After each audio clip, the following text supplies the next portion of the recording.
Hi hello subscribers, మనకి ఏంటంటే 9 days నా ఒక ఓన్ కార్లో మా ఫ్రెండ్స్తో కలిసి తిరిగినటువంటి టూర్ అంతా కూడా కంప్లీట్ అయిపోయింది.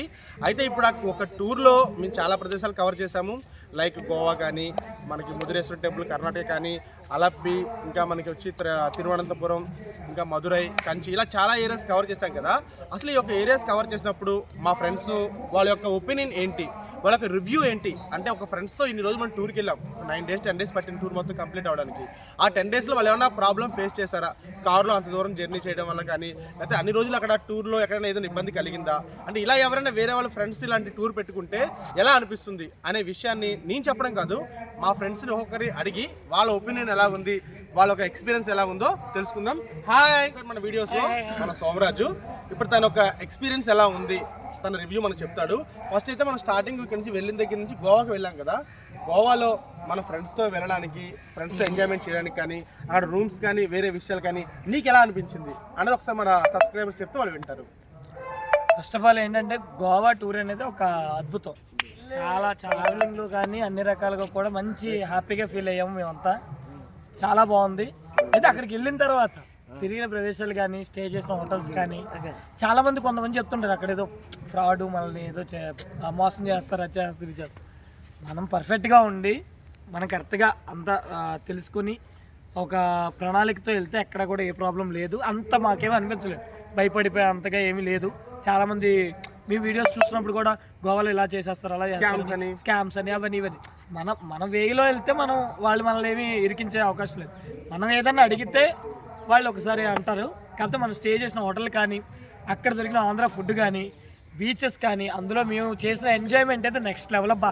నిజంగా చెప్పాలి అంటే రియల్గా ఒక లైఫ్లో అటువంటి ఒక ఫన్ అనేది మనం మిస్ అవ్వకూడదు. నిజంగా లైఫ్లో చాలా చాలా చాలా మెమరబుల్ డేస్ మేము చేసినటువంటి ఆ టూరు. గోవా ఏరియా అయితే మాత్రం రియల్గా చాలా బాగుంది, వెళ్ళండి. ఒక వాతావరణం కానీ, తర్వాత మనం స్టే చేసే విధానం కానీ, తర్వాత ఫుడ్ విషయంలో కూడా మనం వరి అవ్వడానికి ఏం లేదు. మనకి సంబంధించిన ఫుడ్స్ అన్నీ కూడా అక్కడ దొరుకుతున్నాయి. కాబట్టి ఆల్రెడీ మన ప్రీవియస్ లింక్లో కూడా మీకు ఉంటుంది ఏంటి, మన హోటల్ ఎక్కడ, ఏంటి, మనకి ఎక్కడ ఫుడ్ దొరుకుతుందని. కాబట్టి A to Z ఇన్ఫర్మేషన్ అంతా ఎంజాయ్ చేయండి. ప్రతి ఒక్కరు కూడా వెళ్తారని మరీ కోరుకుంటున్నాను. Thank you. I'm so happy. Thank you so much. మన వ్యూవర్స్ అందరు కూడా చాలా బాగా చెప్పావు. ఇప్పుడు అలపి వెళ్ళాం కదా, అసలు అలపిలో ఒక హౌస్ బోట్లో జర్నీ ఎలా ఉందనేది మా బ్రదర్ హౌస్ బోట్లో నువ్వు చాలా బాగా ఎంజాయ్ చేసావు. అది మాకైతే వీడియోస్లో చాలా మంది చూశారు. హౌస్ బోట్ జర్నీ ఎలా అనిపించింది, ఫ్రెండ్స్తో అయినా సరే, ఫ్యామిలీతో అయినా సరే వెళ్ళినప్పుడు అక్కడ మనం ఫేస్ చేసే ప్రాబ్లమ్స్ అయినా ఉన్నాయా, లేదా అంతా ఓకేనా అని ఒకసారి మా సబ్స్క్రైబర్స్ చెప్పు. అంతా ఓంకారనే. రావన్నా సరే, చాలా కష్టమైనా సరే స్నేహంగా పిలిచి మరీ తీసుకెళ్ళాడు. చాలా బాగుంది. అలప్పి కేరళ అనేది 2 కళ్ళు సరిపోతుంది చూడడానికి. ఎగ్జాక్ట్లీ దాన్ని చూడాలి అనుకుంటే మంచి గ్రీన్ ఏరియా, అంటే అడవి చూడాలనుకున్న వాళ్ళకి మటు కేరళ అనేది ఒక మంచి అద్భుతం. తర్వాత బోట్ గురించి చెప్పాలంటే ఇక ఒక 1 day అంతా బోట్లో ఉంటాం కాబట్టి అది మళ్ళీ ఒకసారి చేయాలనిపించేటువంటి ఆనందమే తప్ప ఎందుకు వెళ్ళాము అన్న ఫీలింగ్ అయితే ఎక్కడ బోర్ అయితే ఎక్కడ కనబడలేదు. సూపర్, చేయొచ్చు, చాలా బాగుంది. అలపి వెళ్ళే టూర్ ఎలా వెళ్ళాలి, ఏంటి, అక్కడ ఏం చేయాలి అనేది కూడా మావాడు అన్ని మీకు క్లారిటీగా చెప్తాడు. ఎవరైనా సరే ట్రావెల్గా వెళ్ళాలి అనుకుంటే మట్టుగా చాలా మంచి ఎక్స్పీరియన్స్. సూపర్, చాలా బాగా చెప్పాం మన వాళ్ళకి. చూసారు కదండి, మనవాడు చెప్పిన దాన్ని ఏంటంటే 100% కూడా కరెక్ట్గా చెప్పాడు. ఎక్కడ కూడా ఏదో వీడియో కోసం చెప్పి కొన్ని ఫేక్ కలపడం కానీ, లేదో మరీ ఓవర్ ఎగ్జైట్మెంట్గా చెప్పడం కాకుండా మేము ఏదైతే అక్కడ ఫీల్ అయ్యామో, ఏదైతే ఎంజాయ్మెంట్ చేస్తామో మా బ్రదర్ మాటలో చెప్పాడు. అయితే ఇప్పుడు మనం మీ యొక్క కార్ జర్నీలో ఇప్పుడు మీరు చూసారు కదా, మన వాళ్ళు చెప్పిన మాటలన్నీ కూడా గోవా, అలప్పి ఇలా సరదాగా వెళ్ళే ప్రదేశాలే కాకుండా చాలా ఇంపార్టెన్స్ అయినటువంటి డివోషనల్ పరంగా కూడా, యూత్ అంటే ఓన్లీ ఎంజాయ్మెంట్ సరదానే కాకుండా డివోషనల్ కూడా తిరగాలని చెప్పి మేము వెళ్ళినటువంటి ఏరియాలో చాలా రకాల డివోషన్ టెంపుల్స్కి వెళ్ళాము. లైక్ మీరు ఆ వీడియోస్ అన్ని కూడా చూసారు. ఇప్పుడు వాటి గురించి చెప్పాలంటే మా టీంలో మాత్రం మాకు గ్రూప్లో ఏకైక వ్యక్తి మా రాజేష్ మావయ్య. ఇప్పుడు అతను ఒక ఎక్స్పీరియన్స్ ఆ డివోషనల్ టెంపుల్స్ని అన్నీ కూడా ఫస్ట్ టైమే చూశాడు మనోడు. ఏవైతే మనం వెళ్ళామో లైక్ అన్నీ మనం చూసిన టెంపుల్స్ అన్నీ కూడా మనోడు ఫస్ట్ టైం చూశాడు. తన ఎక్స్పీరియన్స్ ఎలా ఉందని తన మాటల్లో తెలుసుకుందాము. ఇప్పుడు మనం ఫస్ట్ అయితే కర్ణాటకలో టెంపుల్ పరంగా చూసుకుంటే, కర్ణాటకలో మనం మురుదేశ్వరం అనే టెంపుల్కి వెళ్ళాము. గోకర్ణ దగ్గరలో మురుదేశ్వరం అనే టెంపుల్కి వెళ్ళాం కదా. ఆ టెంపుల్ ఫస్ట్ టైం చూసినప్పుడు అక్కడ లొకేషన్ కానీ, అక్కడ ఉన్న వాతావరణం కానీ, అంత పెద్ద శివలింగం కానీ, శివుని విగ్రహం కానీ, అంత పెద్ద గోపురాలు కానీ ఎలా అనిపించాయి? మురుదేశ్వర టెంపుల్లో మాత్రం చాలా ఎక్సలెంట్గా ఉంది. ఎందుకంటే మన భారతదేశంలో అతిపెద్ద గోపురం అక్కడే ఉంది కాబట్టి, అలాగే శివలింగం కూడా చాలా అద్భుతంగా, శివుడు ఎక్సలెంట్గా ఉంది. సముద్రం వారణ మన ఒక టెంపుల్ అనేది మురుడేశ్వర టెంపుల్ అనేది చాలా ఎక్సలెంట్గా ఉంది.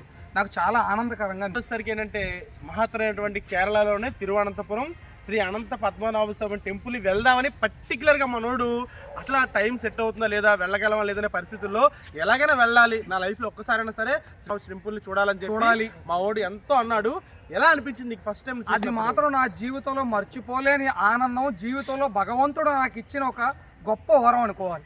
ఎందుకంటే అనంత పద్మనాభ స్వామి టెంపుల్ అనేది నేను టీవీలో ఇలా 7 గదులు ఉంటాయి, అందులో నగలు ఉంటాయి, అవి ఇవి ఇలా తీస్తుంటారని చెప్పి వినడమే తప్ప నా కళ్ళారా నేను చూడలేదు. అది చూడడం నాకు చాలా ఎంతంటే జీవితంలో మర్చిపోలేనంత ఆనందానికి ఇచ్చింది. దానికి మెయిన్ కారణం ఓంకార్ ప్రత్యేకంగా నన్ను ఈ టూర్కి రా అని చెప్పి తీసుకెళ్ళాడు. అందులో అనంత పద్మనాభ స్వామి టెంపుల్ ఖచ్చితంగా వెళ్ళాలని పట్టుపట్టింది నేనే. ఖచ్చితంగా తీసుకెళ్ళాడు. ఎక్సలెంట్గా ఉంది అది ప్రతి ఒక్కరు అనంత పద్మనాభ టెంపుల్ అంటేనే చూడవలసింది. తర్వాత వచ్చేసరికి ఏంటంటే అక్కడి నుంచి మనం జర్నీ చేసుకుంటూ మధుర మీనాక్షమ్మ టెంపుల్ దగ్గరికి వెళ్ళాము. అక్కడ మనకు కొంచెం దర్శనానికి మధ్యలో మనం త్వరగా వెళ్ళడం వల్ల 1కి వెళ్ళడం వల్ల టైం అనేది అక్కడ సెట్ అవ్వలేదు. మళ్ళీ 4 వరకు వెయిట్ చేసాము. ఆ టెంపుల్ ఎలా అనిపించింది? అది మన మధుర మీనాక్షి అమ్మవారు అంటే మనకు చెప్పక్కర్లేదు, అద్భుతమైన టెంపుల్. మధుర మీనాక్షి అమ్మవారి టెంపులే మనకి ఇంకా చెప్పలేని. మధుర మీనాక్షి అమ్మవారు అంటేనే ఒక కామాక్షి టెంపుల్ దగ్గరికి వెళ్ళాము. అక్కడతో మనం డివోషనల్ గా టూర్ అనేది కంప్లీట్ అయిపోయింది. అక్కడ ఆ టెంపుల్ నీకు బాగా నచ్చింది కదా? చాలా బాగా నచ్చింది. అయితే మీరు గమనించాల్సింది ఏంటంటే మనకి గోకర్ణ దగ్గర మురుదేశ్వరంలో శివలింగం సంబంధించి శివుడిని కవర్ చేస్తాము. తర్వాత అనంత పద్మనాభ స్వామి టెంపుల్ దగ్గర వెంకటేశ్వర స్వామిని కవర్ చేస్తాము. తర్వాత అమ్మవార్ల పరంగా ఏంటంటే మధుర మీనాక్షి, కంచి కామాక్షి అమ్మని కవర్ చేస్తాం. ఇలా డివోషనల్ గా అన్ని కంప్లీట్ అయ్యి ఇప్పుడు అన్ని విన్నారు కదండి, మా వాళ్ళు చెప్పిన రివ్యూస్ అన్ని విన్నారు కదా. అయితే ఇప్పుడు మనం ఎన్ని ప్రదేశాలకి వెళ్ళాలన్నా సరే మనం కారులో అన్ని రోజుల పాటు జర్నీ చేస్తుంటే ఎక్కడా కూడా మా టీం అందరికి కూడా మా ఒక గ్రూప్ ఫ్రెండ్స్ అందరూ కూడా బోర్ కొట్టకుండా సరదాగా ఎంటర్టైన్మెంట్గా జోక్స్ అవి వేసుకుంటూ సరదాగా స్పోర్టివ్నెస్గా ఉన్న ఏకైక వ్యక్తి మా బ్రదర్ రవితేజ. తన మాటలు ఏంటంటే యాక్చువల్లీ మనకి ఏంటంటే ఒక డౌట్ ఉంటుంది, అన్ని రోజు మనం కార్ జర్నీ చేస్తున్నాం కదా, కొన్ని రకాల ఇబ్బందులు ఉంటాయేమో, అంతసేపు మనం ఉండగలమా లేదా కారులో, ఇన్ని ప్రదేశాలు ఎలా తిరిగాము అనేది మా ఊరు చెప్తాడు. నీకు కార్ జర్నీలో ఏమైనా ఇబ్బంది కలిగిందా? ఎలా అనిపించింది మన కారులో అంతసేపు జర్నీ చేయడం? నీకంతా ఎలా అనిపించింది చెప్పు ఒకసారి. నాకైతే కారు జర్నీ అయితే ఏ ఇబ్బంది అయితే రాలేదు, అంతా కూడా హ్యాపీగా ఉంది. జర్నీ కూడా చాలా బాగా సాగింది, వెళ్ళడం రావడం కూడా అంతా బాగా జరిగింది. అయితే నాకు గోవా ఎప్పటి నుంచో వెళ్ళాలని చిన్న ఆశ, అందులో కారులో వెళ్ళాలని ఆశ ఉండిపోయేది. నిజంగా ఈ మా అన్నయ్య ద్వారా నాకు గోవా వెళ్ళాలనే ఆశ కూడా మంచి సరదాగా అనిపించింది. తర్వాత వచ్చేసరికి అంటే ఎక్కడైనా ఫుడ్ పరంగా ఎక్కడైనా ఇబ్బంది కలిగిందా? అసలు నువ్వైతే ఏం సజెస్ట్ చేస్తావు మన సబ్స్క్రైబర్స్ కి? ఇప్పుడు లైక్ ఇప్పుడు అక్కడ కొబ్బరి నూనెతో చేసే వంటలు ఉంటాయి కేరళలో, అలా నీకేమైనా ఇబ్బంది కలిగిన ఏమైనా చూసావా, ఫేస్ చేసావా? అయితే నేనైతే ఎక్కువగా బిర్యానీస్ ఎక్కువ బిర్యానీ తింటాను.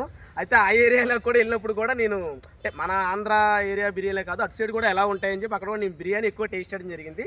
అంటే మేబీ ఎవరికి వాళ్ళకి ఇష్టం ఉన్నది బట్ట ప్రకారం తినొచ్చు. బిర్యానీ అయితే బిర్యానీ, రైస్ అయితే రైస్. నేనైతే ఎక్కువగా సజెస్ట్ చేసేది బిర్యానీకి. Okay done, thank you. మన వాడు బాగా చెప్పాడు. ఇంకో 2 ఉండాలండి, వాళ్ళు ఏంటంటే కొన్ని బిజీ వల్ల వాళ్ళు దొరకలేదు మాకు. కాబట్టి ఇప్పటిదాకా మీరు చూసారు కదా, వీళ్ళు చెప్పినవన్నీ కూడా ఇందులో ఏంటంటే ఏదో ఒక వీడియో కోసం చెప్పాలన్నట్టుగా కాకుండా ఎవ్రీ విషయం కూడా వాళ్ళు ఎలా ఎక్స్పీరియన్స్ చేశారో అన్నదాన్ని క్లారిటీగా చెప్పారు. ఇప్పటిదాకా మాకు ఈ వీడియోని చూసి ఇప్పటివరకు మాకు సబ్స్క్రైబ్ చేసి సపోర్ట్ చేస్తున్నటువంటి మా సబ్స్క్రైబర్ అందరికీ కూడా థ్యాంక్ యూ సో మచ్. కొంతమంది ఏంటంటే వీడియోని సబ్స్క్రైబ్ చేయకుండానే చూస్తున్నారు. దయచేసి మీరు సబ్స్క్రైబ్ చేయడం వల్ల మాకు వ్యూస్ అనేది పెరుగుతుంది, రీచ్ అనేది పెరుగుతుంది. ఏదైతే మన కంటెంట్ ఉందో ఒకసారి చూడండి, నా ఛానల్ని వ్యూ చేయండి ఒకసారి. మీకు నచ్చితేనే సబ్స్క్రైబ్ చేయండి, లైక్ చేయండి, షేర్ చేయండి, కామెంట్ చేయండి. Thank you so much. Please subscribe Omkar Telugu traveller. Subscribe చేయండి, సపోర్ట్ చేయండి. మీరందరూ కూడా లైక్ చేసి షేర్ చేస్తే ఇటువంటి వీడియోలు మరి కొన్ని వస్తాయి.